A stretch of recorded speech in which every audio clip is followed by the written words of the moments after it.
Good morning, my name's Kerry Duval, I am the Warrior Queen, and today I've got an extra special guest, my warrior big sister, Caroline Murphy-Bennis. She's back on the Warriors, so see you in a minute.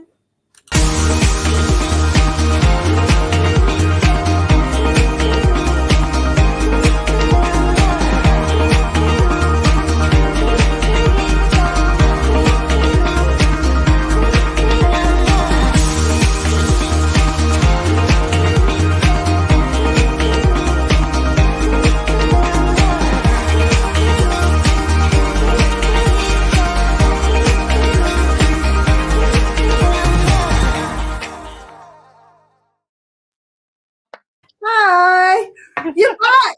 Hi everyone, I'm back. Yay! Bit of a flash surprise. Yeah, I know, I couldn't believe it when Adam said that you were coming back, and I'm like, yes. Yeah, back for a visit. Yeah, I was joking with Kerry before I came on. Adam just phoned me, and we had a little chat about a week ago, and he said, "You come on with Kerry," and we were organised it and stuff. And then he said at the end, but she doesn't know yet now, I'll tell her. Of this. I was like, I love that, he just throws you in there, Kerry, Oh, I know, he was like, I've got you a surprise guest, and I'm like, uh-oh. What does that mean? When Adam says he's got you a guest, it's like, oh yeah. God. Yeah. Oh yeah. He throws me in the deep end. He really does sometimes. And you thrive like that, Kerry. You're used to it. Keeps life exciting, I'm sure.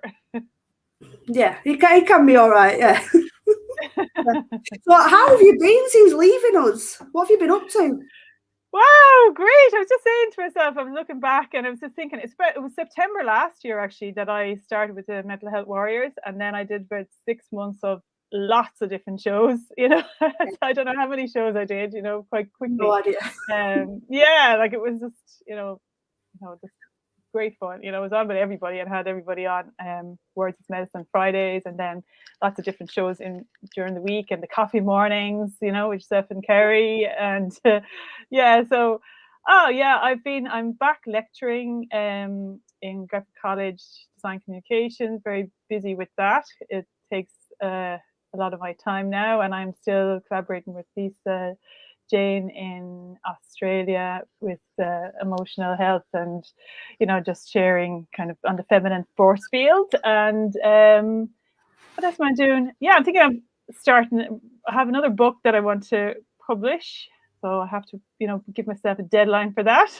And which is written from years ago actually, and I like God, I have to get it together to bring it out. So I might give myself pressure now and announce it now that I have another book coming. And what else am I doing? Yeah, I've been really busy. I don't know, like in the last 18 months as well, my parents passed away, and I've actually been battling with, not battling, when I had to get had breast surgery and radiation treatment and stuff like that as well. So I've just finished that during the summer and back working and everything like that as well. So there's been two sides to it. Like there's been a lot of growth, and then a lot of kind of healing and stuff that had to go on with I suppose with my own personal life, Kerry, because the way everything happens, you have to just keep moving through, even though there's tough things happening, and so that was a big journey for me, because I had to lose two of my parents, and then I had my own health issues, which was a real kind of just came from nowhere. I didn't expect that to happen to me, and then I had to go through it. But it's like I had to live out what my mum had lived out, so it's kind of very surreal, nearly, that kind of way. But all's well now, so I'm all back fine. Everything. I was lucky because I was caught early, so so it's all good. Yeah, I mean, it's like we say, we have to go through shit to grow. So that was setting you up for the next chapter of your life. Yeah, absolutely. But I got loads of manure on the rose, as I say. Roses need manure. I know lots of horse. Beep. So yeah, I should be blooming soon. Yeah, you're already blooming. Blooming, yeah. Yeah. So tell us a little bit more about what you're up to with Lisa. Yeah, so myself and Lisa we started, when was it? Day after Christmas, and we started working with conscious mothering. So we did some online courses around that, and then we started talking about, you know, feminine force. We wanted to get women on to talk about topics around, I suppose, empowerment, you know, female empowerment, and then looking at like where women are today and how we can change, women can change their attitudes just about themselves, not you know, looking at men as such, but kind of deconstructing ourselves and seeing like what are the belief systems that we're living from and how can we get more in tune with our intuition, really. So like the feminine kind of sensibilities, you know, and how can that come out in the world in a more powerful way so that we can make change in the world, you know. So we've been picking, you know, different people from all around the world who have been doing some really amazing things and kind of, you know, going in unusual directions, like, you know, and even like, I suppose, midwifing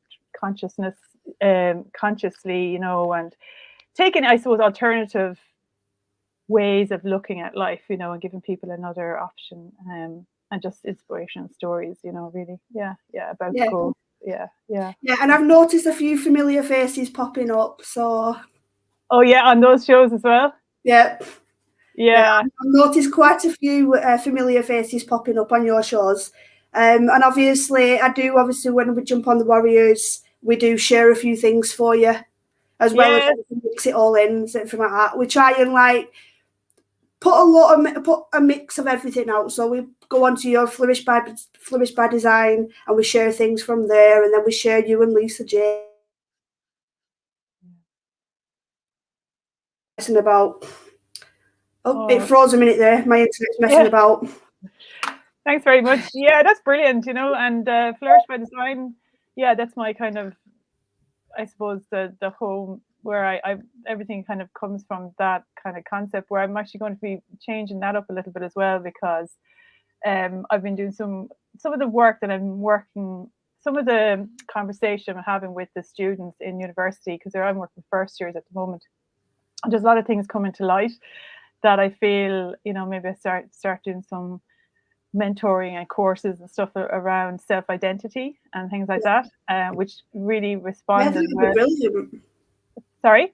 That would be brilliant. Yeah, and like it was amazing because I did a couple of classes in college with them, and they just absolutely loved it, you know, and they just, it was like they had this sudden awakening around themselves, you know, that kind of way, in a very short space of time, like, you know. So I was thinking to myself, I might expand that and, you know, try and see if I put together a program, which I'm always you know, for teens, for, you know, that transition period. You know, I was always, like we were talking before this, Kerry, about the transition periods for the mother going into their preteen, you know, because for me, all of the transition periods in life are the most difficult areas, you know, because we're transforming, you know, so we're going from one type of identity that we think we've created for ourselves, and then life is changing into something else. But in that transition, we don't really know who we are, you know. We're kind of in the chrysalis stage. So I always feel like those periods of life are the ones where people need support with, and just like a little bit of guidance, you know. And like we've crashed again. Bloody I can actually no, we got again. Internet again. Yeah. So so like Kerry, you were talking about, you know, now Luke has gone into school, and you know, it's a challenge for you and a challenge for him, you know. So because I mean, no one actually, as a mother, nobody prepares you for that transition where your child starts. Well, one day they're calling you mummy, the next day they're calling you mum, and it's like, whoa, you know, where did mummy go? You know, and then they're coming home from school, and this is not my story. It's one I've heard from a friend. Yeah. But then it was he said to her he wanted privacy, and she turned around and said, "You don't get privacy. I gave birth through my privacy." It was so funny. I were in hysterics when she told me. How did that go down with him? It's like probably shocked. She said his face was just like. She said his face just dropped and it was like, oh my God. Totally embarrassed. Oh, I've not had that yet with Lucas. I mean, I think the greatest thing is obviously on the Thursdays, Lucas does double cooking in the mornings, followed by double construction / life skills workshop things in the afternoon. So it's like if he doesn't burn himself and slice a finger off in cooking, he could slice his hand off in construction. Great. No, my anxiety is like that on the Thursdays. I just want my son to come home with 8 fingers and 2 thumbs. That's a successful day. But that's it, having to, the mums having to let go and let their kids out into the world. It's a big thing, it really is. Because the way you spend so long looking after them and making sure that they're safe, and then you have to let them go into the world and start to get more independence, and how are you finding that yourself, Kerry? I don't know. Because another thing he does is every Monday they do outdoor education. And they're out of school every day. Well, every Monday, should I say.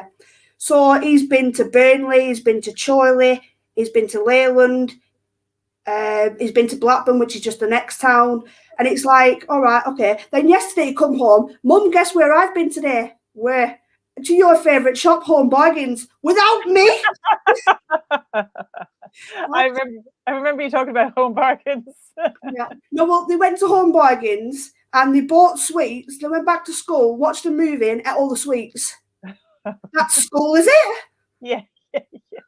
Since when is that school? Going shopping, going back to school, and eating everything. Well, I'm going to be phoning your school. I want to come next time you go to Home Bargains. Sounds like a nice day, doesn't it? Oh no, but he's absolutely loving it. He does. He's got a little friend with him as well. So, but he says that his friend's not as clever as him in maths. Oh. So that's amazing. That's amazing. We can having what the discussions around maths are. That it's like, Oh, that's fabulous. So it's great, to see him thriving and happy as well. You know what I mean? Even though it's hard to let him go, and it gives you a little bit more free time at home then as well. You finding that better, the way having this. Yeah, because obviously, I mean, talking about going back to transition, it's like I'm transitioning from having Lucas at home all the time because we homeschooled him for 12 months before he went off to high school, and we had to sort of obviously get him ready for that transition to go to high school. So he went to tutoring every single day for a couple of hours, and he was away from mum and dad, and that felt a bit weird. But then on his first day, it was like, my baby is gone. Yeah. I'm like, what do I do with myself now? Yeah. It's very real though. It really is. It's bloody scary, it's one of them. Yeah. So anything you can do around transitioning and coping with it, I'm with you. I'll jump in and do it with you because I don't even know how to cope. Yeah, because that's what I'm finding, like with just all, and I think it's been amazing, like for me personally, being, all the podcasts, because I actually counted them up. It's only 200 that I did over 2 years. I started off doing working with our conscious business. So it was like talking to businesses that were coming up with really, great innovative ideas. But there were, I suppose, innovative ideas around sustainability and also supporting mental health and stuff like that, so kind of in ethical design thinking basically was based on, and showcasing them as being very successful. And they were actually the businesses that were doing really well during lockdown. Like, their profits went way up where other businesses were falling down. So that was kind of talking about that. And then there was a good few women in that who had come up with ideas, where there was one beautiful plant-free soap, and they had she had come up with the idea because of her child. She had a baby, and she realized what all the chemicals were in the soaps, and she didn't want to put those chemicals on the baby's skin. And then she decided to design her own soap and came up with a soap, and then she's a brilliant brand now, and there was lots of amazing stories like that, but it was always kind of coming from an idea maybe that was sparked off by their own children or whatever, So then like going into mental health warriors, and then, working with Lisa around emotional health, like I'm just seeing like how many, it just seems to be that pattern that I've realized it's this transition periods, like, you know, all those transition periods throughout our life, like say, like the bereavement of your parents, like myself, it's for me, that's been a huge transition because you go from, you know, you're like the middle-aged one, and then there's, you know, you've got the kids, and then you're the parent type thing, and then there's the older generation, you know, so you're kind of slotted in there. And then when both your parents go, then you're the next in line. There's no one above you. Yeah. You know, so it's a real shift again in your perception, and it's not a transition into, okay, like there's no one. It's like the roof has gone off the house, you know. It just feels like, wow, you know. It's just, I didn't realize how much I orientated my life around looking after my parents, always like phoning them, making sure they're okay, going up and down to, you know, over my whole life nearly, you know. And then when that's gone, you go, wow, like I just realized how much time I had put into them. Then all of a sudden, then I go, oh my God, there's loads of time there now that I can also feel on the other side of it, you know, because there's a light side and a dark side to everything, you know. And like, a bit like yourself again, you know, once you have come into the kind of acceptance around it, then you realize, oh, well, actually, there's actually freedom here as well, you know, like, you know, it's a funny kind of thing. And it's like, I think you realize that more so when you get over the hump, you know. Yeah. And you can see like, okay, it's difficult, it's a big change, but also then there's new growth, like, you know, and there's new possibility, and there's a new kind of flowering of something that can come into your life. And like I said, I guess it starts to get a little bit exciting then. Carrie, I don't know if you noticed that. Yeah. Obviously, going back to when I lost my nana, obviously I went through a dark time, and then obviously joining the Warriors and coming on this journey to now I'm fully qualified mental health. And, you know, it's realizing that I've gone from not having anything to do, not wanting to do anything, not even wanting to get out of bed, to now it's I get out of bed and I enjoy my days. You know, apart from when I feel like I just do still have one of those days where a few of those days where you just feel like crap, but you just have a coffee, get up, do the day, it'll be all right. You know, so you don't stop, and and you do realize that when you've lost somebody, it's, you know, I think it's the first week with it's the shock of, you know, what's happened, and then you sort of transition into, right, okay, let's start living without them. And obviously it does take time, and you know, and it's different for everybody. I mean, some people take longer to grieve. I mean, I took 4 years to grieve, to fully accept my nana. It's taken me 4 years. Wow. Okay. But that's me. Yeah. You know? It is, yeah. And there's a lot of different things happen like that. And I think it depends on what role or relationship they have in your life. Like, because like I noticed my parents, like my dad and my mom, a different type of relationship. And also then the way they pass as well. Like, you know, just my dad was sudden. My mom, I knew she was, you know, she had cancer, so it was going on for 5 years. So it was kind of like a flame that was being turned down and down and down and down and down, and eventually then it was gone, you know. So it was a kind of constant grieving that was going on all the way along. And so it does definitely make, and then it depends on the age. Like you were quite young, you know, and that's a big shock for you when you're at a younger age and you maybe didn't have the, you know, the emotional maturity that, like maybe when I'm like sure I'm 48 now, so you have more of a life journey that maybe you build strategies in yourself. And I suppose, and actually friends of mine were saying to me as well, Caroline, can't believe like how you were able to cope so well. And I was saying, but God, it's amazing how I had done loads of mindfulness and neuroscience training and all that. I was so interested in mental health, you know, about 7 years ago, 6-7 years ago, and my dad being a mental health nurse. So I had a lot of strategies that I could use, and I was so lucky. I was like, it wasn't actually a coincidence, and I don't think that I had all that nearly ready for me to go into like the last 18 months, you know. And I had a chance to test them and try them, and I know like they work and everything, and even strategies that I would have developed to help my mom through her illness, you know. I had a program set up for her and stuff, and that really helped her, you know, live a life when she was living with cancer. You know, it's very difficult for her because she knew she was dying, you know, to be having to get up every morning and know, like, you know, their days are numbered. So that was like a really mental health challenge for her, hugely, like, you know. But that when you have strategies like that you can move through those difficult transitions, and it does, any kind of training that you give yourself just has huge benefits and helps you move through, like you said, take you 4 years for your. And for me, like that, I think my dad had probably,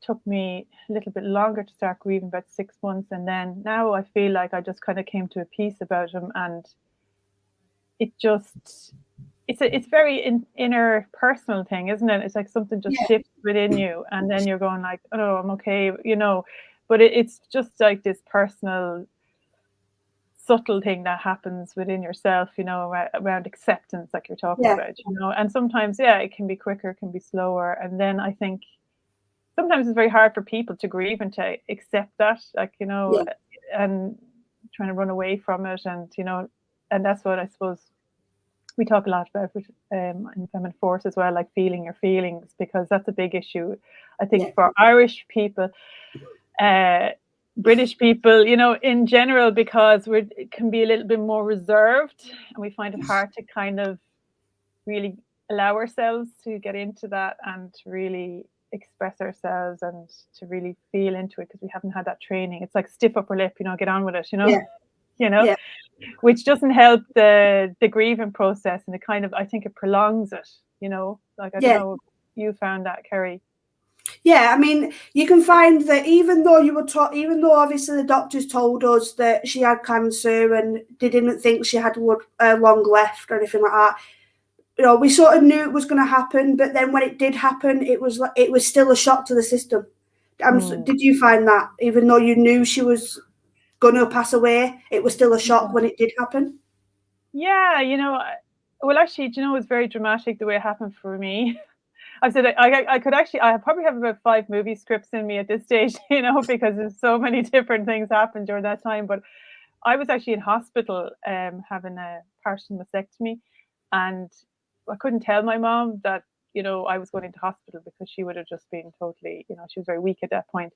Yeah. So I remember saying to my brothers, they knew I was going in, but I didn't tell her, and I was trying to keep it from her, And then I was in hospital, just in surgery. My brother phoned my other brother to see how my mom was, and actually the moment I was in having my surgery, my mom actually fell out of bed and fell onto the ground and damaged her. She couldn't get up, and she had to go straight into hospital in an ambulance, and she never came home again. I never saw her. She went straight into the palliative care, and when I came out of surgery, I had to come home for a couple of weeks recovery, but she had been in palliative care all that time, and I just got well enough to drive down and to sit with her, and she just passed away then. So it was like it was just bizarre, So I went from like my hospital bed to her deathbed, so which was really amazing, like, and it was very surreal, and I think, I don't know, it was like as if it happened for a reason, really, because I think in one way we were very close, so it would have been very hard for her nearly to pass if I was around her. So it was amazing that we were nearly pulled apart for those last 2 weeks. I couldn't even go see her. But in the end, Kerry, I think for my mum, because she deteriorated so much, it was kind of a blessing, nearly, that she had passed, and we had those conversations, like we're very open, like, and she kind of, I'd say a few months before she died, she said she was really had given up, and she didn't really want to kind of keep going. And then at the end, then she said, I just wish I was gone now, I just wish I was passed. Yeah. You're kind of hoping that she'll just pass peacefully, So in one way, like, it's a little bit different for her, because I felt I was kind of glad for her, And then I also feel like she's always with me. I got that feeling like she's always with me, and I got that with my grandmother as well. I don't know if that's something to do with that line or whatever, but I just feel like she's always with me. With my dad, I felt it more difficult when he was gone, like, as in the step, maybe it was sudden or whatever, but with my mom, I felt she's always with me, and I feel like a warm feeling when I was thinking of her. I just feel kind of a warm feeling that she's always around me and she's always with me, even though, and I think, you know, I felt she's at peace now because she suffered an awful lot, you know. So it's different, like I said, it depends. But I do, yeah, I didn't have that big. I'm maybe still waiting for it. I don't know. You know, maybe it'll still come. You know, but Yeah. yeah, it's been more. I suppose I tell you, you know, with my mom, definitely with the cancer, we had to grieve so many times. Like we got bad news, you know, over a period of 5 years that you kind of I had nearly all that process nearly done. You know, that kind of way. Yeah. You got these big shocks every time you got the bad news from the doctor, and you know, myself and my brothers, like we had to kind of deal with that as we went along, you know. So there was a lot of grieving done for 5 years beforehand, you know. So I think, yeah, that it was very different with her, you know. Yeah, a thing that brought me comfort with my nana was in the last few hours that she was with us, she kept saying the name George. Now, George was her friend that she spent 20 years living next to, and they would Oh, talk every single day. And George actually passed away about 6 months before her. And she wow. kept saying the name George and then saying no. So it was almost like she could see her friend George, and George was, come on, it's time to come. You know, she was Yeah, like, nope, nope. You know, and she stuck out until all the family had been to the hospital to see her. She nearly broke my hand at dinner time, and I was like, yeah, thanks, Nana. oh. She was squeezing my hand so hard, and I'm like, at least we Oh. had this. No, but that was like one final laugh for me, you know, nearly Yeah. breaking my hand, and that's my last memory with her, nearly Oh, breaking my hand. You oh. know, but I'm glad in a way that it's like when I was with her, she was telling George no. She's stubborn till the end, and then Yeah, you know, yeah. and when she did pass, I'd like to think that her friend George was there, and she went with George, and they're now up there with a brew and a biscuit, laughing at us all. Yeah, exactly. So having that little thing, it does help me. It might not work for other people, but it helps me to think that she's at peace, she's with her friend, putting the will to write us up there with a brew. Yeah, So and actually, do you know what's so funny? I'll tell you a story actually. And you know, one of these unusual things that happened. I was telling this to my friend a couple of weeks ago, and she was blown away. I had to clear out my mom's house a couple of months ago, so I oh, cleared everything out, and my I internet again, I think. Is it gone? Am I back yet? Yeah, you're back. Yeah, yeah.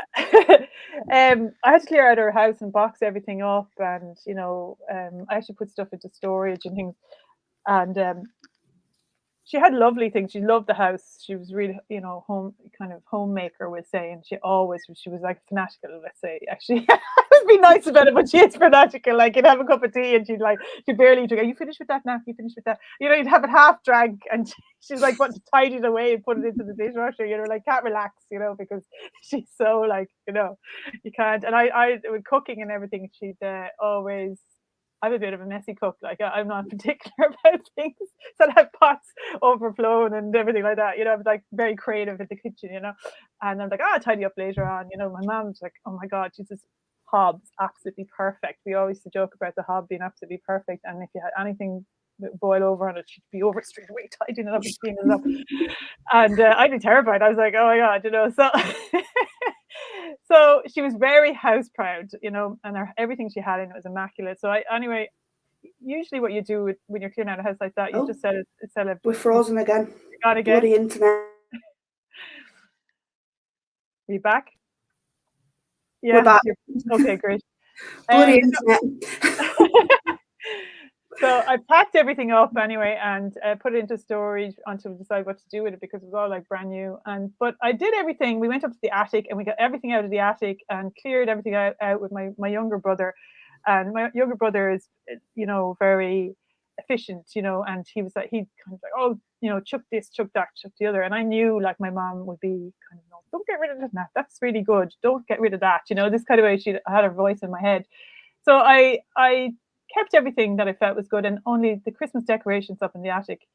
I said, my brother was like, I'm not crying. You know, you're really hoarding now. You can't take those with you now, for God's sake. You know what I mean? Just leave them. And I said to myself, okay, then sure, he's right. You know, I'll let him off with that. No, I won't store those. You know. So anyway, about a few weeks later, I was talking to my brother who lives in America, who wasn't around for any of the packing, didn't know what was happening. He says, "Guys, you know, I had a really strange dream last night." I said, "What was it?"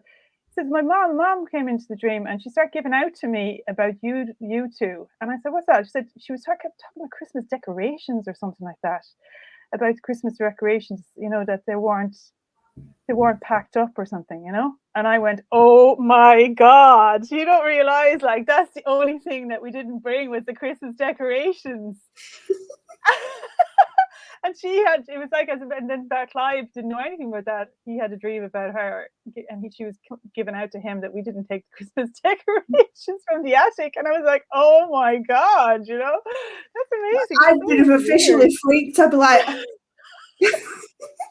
that was so weird, wasn't it? I was like, "Oh my yeah, God." I'd be freaked out by that. And he said, what are you talking about? I just couldn't believe it. And then he was like, "What are you talking about?" And I said, you know, telling them the story that was the one thing that we didn't take with us, you know, and she wasn't happy about that. Well, see, your mum knew. She knew you were in your house. She's like, "What are you doing in my house?" Yeah, that's it. Like your grand, she'd given out. My mother'd be given out, you know what I mean? Shouting at you from beyond the grave. That's it, giving out to my brother who wasn't there about us, you know. Oh my God, it's so funny. Yeah, there's often these strange things that happen around people passing like that, you know. Yeah. Yeah. Oh, so I've seen on your Facebook you've been doing the Great Pink Run. I actually wrote it down so I remember it. Yes. Yeah. Tell me all about that. In Ireland, yeah, there's lots of fundraising for research around breast cancer, and I've got myself and my friend Agnieszka. We did the Pink Run 2 weeks ago, I think it was. So yeah, it's basically everybody dresses up in pink. You support the charity basically by buying a T-shirt and, you know, paying for the. Now, I didn't run it this year. I have ran different years, but I wasn't able to. You know, the doctors are saying, "Oh, you know, because it's still healing and stuff like that." So we walked it walked the 10K, you know. But lots of people come and run, and it's absolutely amazing, like family event, because the little kids and, you know, all the generations, you know. So it was great fun. It was absolutely lashing rain for the whole day. Oh no. But you know, it was just storm, hail, rain, just. Yeah, it was, but it was amazing because everything was pink. Everything was like really, really bright pink, and everyone really enjoyed it. And then actually we've doing another one now it's a swim, so really getting into our pink cozies. You would believe in what could be the end of it? So the 24th, it's Halloween morning, so we're going to put our swim costumes on and go into the sea for a dip for charity as well. So yeah. I know. Going into the sea in a swimming costume, not for me. Good luck to you all. Halloween, yeah. See, this big thing now, Kerry, like this sea swimming for mental health and everything. People in Ireland are big into it. I don't know, in the UK, is it as popular, you know?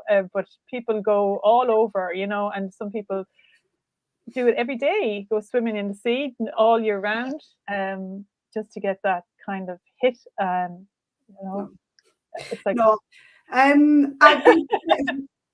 we did 10,000 steps for mental health earlier this year. Oh, brilliant! Both me and Adam did it.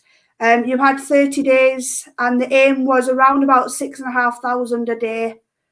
Oh no, not 10,000. It was, I think, 100,000. Wow! And me and Adam cracked it, I think, within 24 days. So, wow. Well done. I'll do anything for mental health, but I'm not getting in the sea. Yeah, well, Aga, my friend, she's going to be on night shift, so she's actually on night shift. So I have to pick her up after her night shift and bring her in, dip her in the sea, and then I said I'm going to pay for a hot chocolate afterwards to warm her up. And my car has heated seats, so I said I put the heated seats on for you. Yeah, turn the heated seats on, get the broom. Yeah, and then off the bed. You can go back off the bed then, you know. Someone float round you like. Yeah. And I just hope she doesn't get hypothermia, you know. Good luck to you all. I wouldn't do that for mental. No, I love mental health. I really do. You know, but I wouldn't jump in the sea. Well, I'll tell you what. No. I'll be posting photographs, Kerry, so you can laugh at me, you know, in my Yeah. craziness. Yeah, good luck to you overdoing that, but I would not do it. Yeah, and actually, a lot of people in Ireland, like, they wear wetsuits even in the summertime because the sea never gets cold. Like Lisa was saying to me, "Oh, will it be nice and warm?" I'm like, "Nice and warm, like it's never warm." When does the sea get warm around Britain? No, like it doesn't get in the little place where I live in Wexford. It gets a little bit warm during the summer, just like warm pockets. But on the west of Ireland, like it's just, and in Dublin, off the coast of Dublin now, would just be always freezing cold, you know, and especially in October. Yeah, Yeah, so I wouldn't do that. I'll be like Smurfette. I'll be blue. Blue face, Yeah, pink clothes. yeah, pink cozy. And I think there's woolly hats. Like they go in with woolly hats as well. So I might have to get myself a woolly hat to keep myself warm. Make sure it's pink. Yes, it has to be pink or woolly hat. Yeah. I was out looking for one, Kerry. Couldn't find it. You know, do you have pennies in the UK? Primark. No. Oh, Primark, yeah. Primark. We call it pennies in Ireland. You know, but I was in there looking for pink hats. Couldn't find them anywhere. Have a look on Amazon or eBay or something like that. Yeah. I must get one. You might find it online somewhere. I need like a big, massive one. You know, keep me warm. Yeah. So what's next for you? So what's coming up next?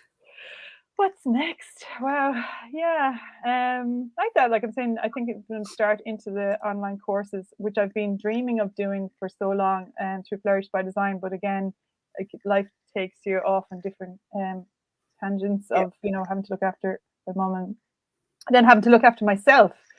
So that was forced upon me, I guess. You know, and it was funny because we always talk about women and self-care, and I was saying as if life is funny. It was like nearly forcing me to, okay, your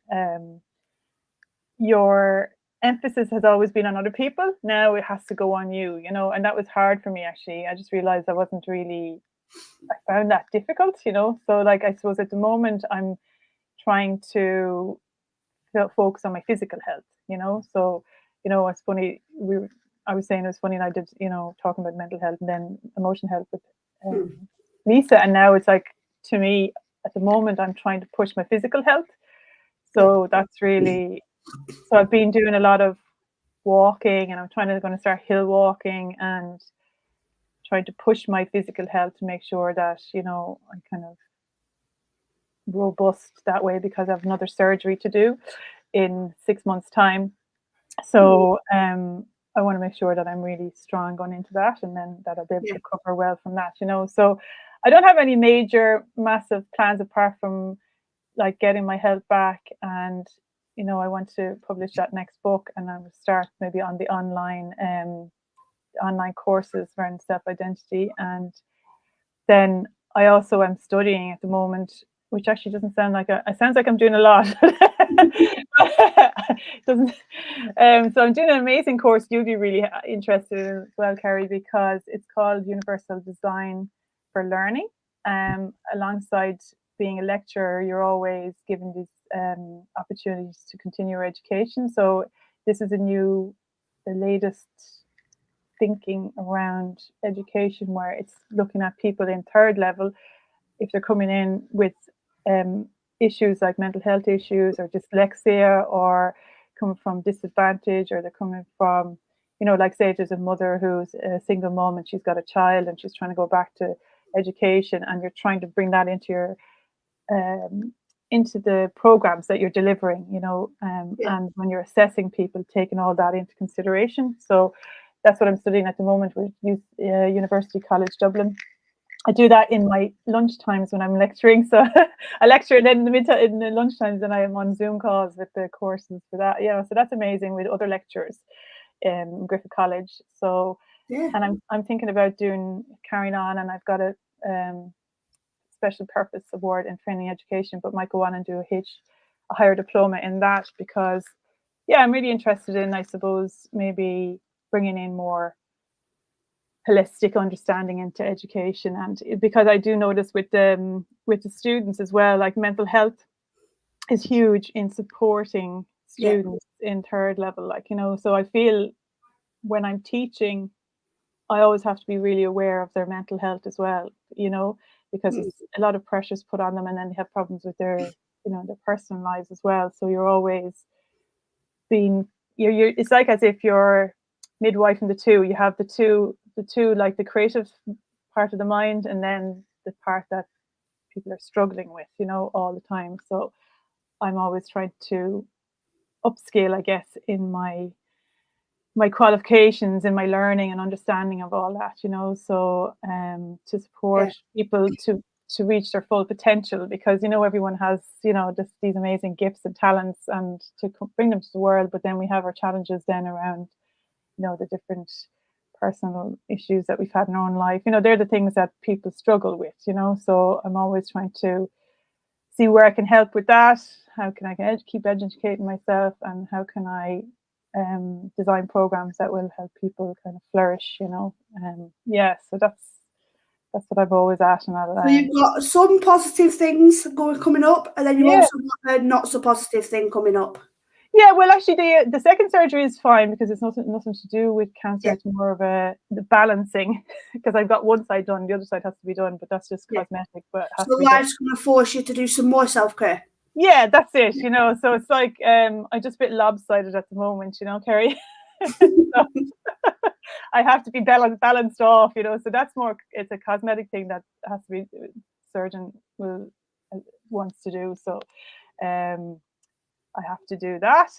But yeah, there's no more treatment or anything like that. I'm all in the clear, so I'm not worried about the cancer or anything like that anymore. And I've no more treatment. I'm completely fine. I just get a checkup every year, but I just need to get myself balanced. A bit lopsided at the moment.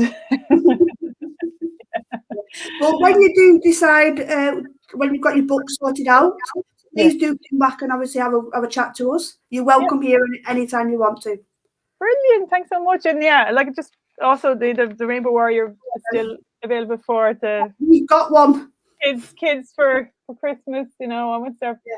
I should have brought it downstairs actually when you were on. It's upstairs. Tegan loves it. Oh, really? Brilliant. She loves it. That's great. Our little princess warrior.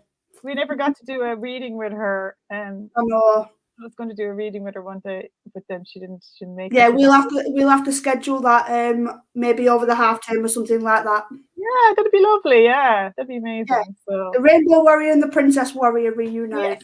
Yes. So guys. Look forward to that. Yep. All right. Well, thank you for being an amazing guest. Oh, thanks, Kerry. It's just been amazing to catch up with you all, and love to everybody in the Mental Health Warrior, all your viewers, and lovely to see you all again. And I'll be back popping in every now and again, maybe, Kerry. You're welcome back anytime. Thank you, everybody, for watching. See you later. Thank you. Bye, Kerry. Bye.